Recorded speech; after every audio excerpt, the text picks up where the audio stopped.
Today, we're diving into one of the most transformative ideas from author and scholar Nassim Nicholas Taleb's highly acclaimed book, Antifragile. By the end of this video, you'll know exactly what it takes to transform your understanding of risk, uncertainty, and how to thrive in an unpredictable world. So grab a notepad, stay tuned, and let's get into it. And if you're new here, make sure to subscribe and hit that bell icon so you never miss any of our valuable content. Imagine sending a fragile glass vase by mail. You'd carefully wrap it, label the package, handle with care, and hope that it arrives in one piece. Most of us understand that fragile items need protection from shocks and stress. But what if I told you there are things that benefit from stress? They don't break when harmed. Instead, they actually grow stronger. Let's break it down. When something is fragile, like that glass vase, it gets weaker when exposed to stressors. But an anti-fragile item, on the other hand, becomes stronger when faced with stress and uncertainty. It doesn't just survive, it thrives on chaos. Take, for example, the Hydra from Greek mythology. Each time one of its heads was cut off, two more would grow back in its place. The Hydra benefited from harm. It was anti-fragile. Unlike fragile items that break under pressure, anti-fragile entities grow stronger when challenged. Now, antifragility isn't just some abstract concept from mythology or philosophy. It's a central force in systems that thrive on volatility. Imagine the process of evolution, nature's ultimate trial and error game. Each organism faces a hostile world where only the fittest survive. With every shock or environmental change, the most adaptable species evolve, becoming stronger and better suited to their environment. Here's where it gets interesting.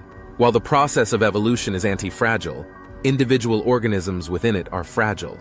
Many die or go extinct, but their failures provide valuable information for the system as a whole. This trial and error with individual failures is what pushes evolution forward.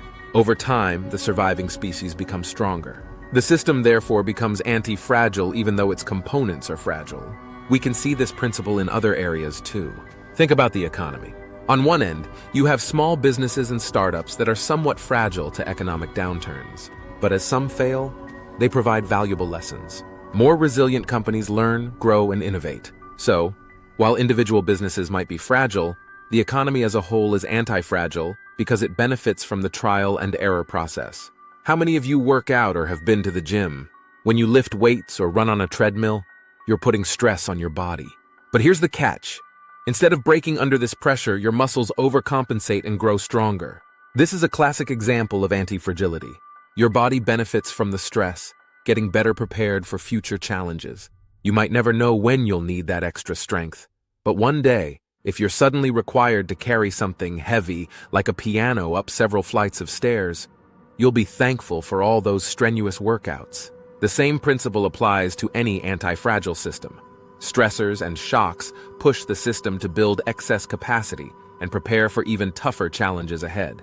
You might think that creating a smooth, tranquil environment is the ideal way to ensure safety and success. But here's the twist. Tranquil situations create fragile systems. Let's bring back our comparison to natural systems. A forest that experiences occasional smaller fires actually becomes less susceptible to a large, devastating fire. The small fires clear out the undergrowth that fuels bigger fires. Without them, you're simply building up fuel for a catastrophic firestorm in the future. The same applies to man-made systems, like the economy. Governments sometimes try to smooth out economic cycles with regulations and subsidies.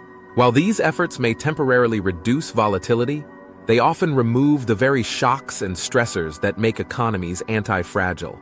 Without these vital corrections, resources get misallocated, and the economy becomes prone to large-scale failures. In short, the very measures designed to create tranquility can make systems more fragile in the long run. They remove the challenges that drive growth and improvement. Now, you may be wondering how you can apply anti-fragility in your own life. The good news is, you don't need to understand every opportunity that comes your way. You just need to know when to seize them. Think about stock options. You don't need to understand the complex financial models or predict market movements. Instead, you hold an option, a right but not an obligation, to buy a stock at a fixed price. You win if the price goes up, but you're not required to act if it doesn't. This concept can apply outside the financial world too. Let's say a friend invites you to a party with the option to come if you can. You don't have to commit. If, on the night of the party, you're feeling good and free, you go. If not, you skip. You're taking advantage of antifragility by keeping your options open, without binding yourself to a decision beforehand. It's impossible to avoid all risks or stressors in life, so how do you prepare for them instead? One of the most powerful tools Taleb describes is the barbell strategy. Imagine a barbell with heavy weights on both ends and nothing in the middle. The key is to focus on preparing for the extremes, the very low risks and the very high potential rewards, while ignoring the middle ground. For example, you could allocate 90% of your assets to highly secure investments. This ensures that your core wealth is protected from major market collapses. Then, you could take that remaining 10% and invest in high-risk opportunities with huge potential upsides. If something goes wrong, you only lose that small portion. But if it goes right, you stand to gain a lot. By managing extremes like this, you make your personal finances anti-fragile. So you see, the barbell strategy is all about minimizing your risks on one end, while maximizing your potential for growth on the other. Picture this situation. You're preparing for an important conference in Iceland. You've booked your flight well in advance, anticipating a smooth travel process. But suddenly, just a day before the trip, your flight gets canceled. Now you're in a desperate situation. You have no choice but to buy an outrageously expensive last-minute ticket. This scenario is what Taleb calls a squeeze. A squeeze happens when you're forced to do something at a high cost because your options are limited. And the bigger you are, the worse the squeeze. Imagine if an entire university delegation was in this mess. Finding replacement tickets for everyone would be much harder than just for one person, and the costs would escalate rapidly. This idea scales up to organizations and systems as well. In the interconnected, globalized world economy, a single crisis can cascade into massive problems because of how everything is linked. This makes large systems particularly vulnerable. The bigger they are, the harder they fall. Let's flash back to 2008. Financial experts and economists worldwide assured us that the economy was stable. But then, the worst economic crisis since the Great Depression hit, and everything crumbled. Many people lost their jobs, homes, and savings. But what about those experts who got it so wrong? Did they lose their jobs? Were they held accountable? Not really. Many stayed in their influential positions without facing any significant consequences. This is a critical issue in modern society. Some people have made themselves anti-fragile, but at the expense of others. They reap the benefits when things go well, but don't bear the cost of their failures. They have no skin in the game, so when they give bad advice or make poor decisions, others pay the price. It's a problem that Taleb highlights as extremely dangerous, and it's only gotten worse in the modern world. Another key takeaway from Antifragile is that our desire to remove volatility from life is making our society more fragile. Politicians and economists have long seen the economic cycle of boom and bust as inefficient and unpredictable. Their solution? Smoothing it out, or at least trying to. They pore over theories, data, and interventions in an attempt to make things more predictable and stable. But here's the catch.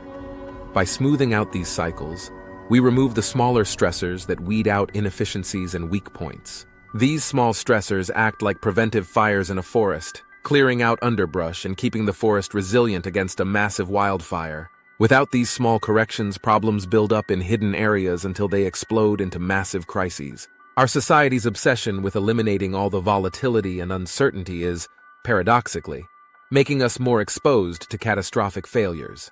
Nassim Taleb gives a very compelling illustration. Imagine you're a turkey, and every day your owner feeds you well, takes care of you, and makes sure you're healthy. Based on your experience, you'd assume your life is great, and that it will continue this way forever. But then, Thanksgiving rolls around.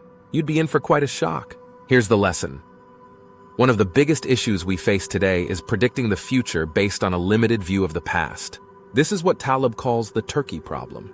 We forget that just because something hasn't happened yet doesn't mean it won't happen.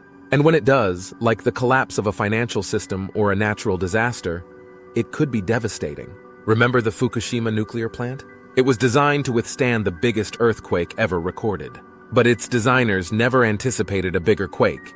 And when it hit in 2011, the reactor was catastrophically damaged. We often assume the worst we've seen is the worst that could ever happen. But that's not true. Bigger, unpredictable events are always possible, and we must account for them. Think back to what you're taught in school about the Industrial Revolution. Most people believe that scientific progress drove technological advances, leading to massive societal change. But Taleb argues that this story is misleading. In fact, much of the progress during the Industrial Revolution came from amateurs tinkering, people failing, trying again, and sometimes succeeding. The submarine wasn't invented by a naval institution. It came from a religious minister named Reverend George Garrett. Many of the inventions that transformed society came from hobbyists who were experimenting and learning through trial and error. Society benefited from these tinkering efforts. It's an anti-fragile system at work. When we look back, we often try to create a neat and tidy narrative. But the truth is that anti-fragility, randomness, and trial and error drove much of the progress we've made. We need to recognize this to fuel future advances without relying too heavily on theoretical knowledge alone. So what have we learned from this deep dive into Nassim Taleb's Antifragile? First, antifragility is what allows systems to grow, adapt, and thrive in an unpredictable world. Whether it's nature, the economy, or your personal life, embracing volatility and learning from failures is key.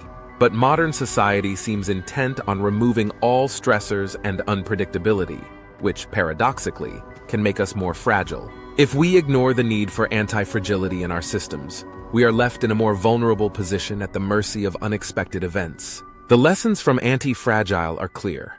You don't need to understand everything about the opportunities you encounter. Just be ready to seize them. Minimize your risks. Diversify your assets. Embrace randomness and rely on trial and error to drive progress. Don't allow yourself to be squeezed into obligations that limit your options. Instead, cultivate anti-fragility by making yourself adaptable, flexible, and prepared for the unexpected. And remember, modern systems often undervalue the role of anti-fragility, focusing too much on controlling and predicting the future rather than learning from volatility.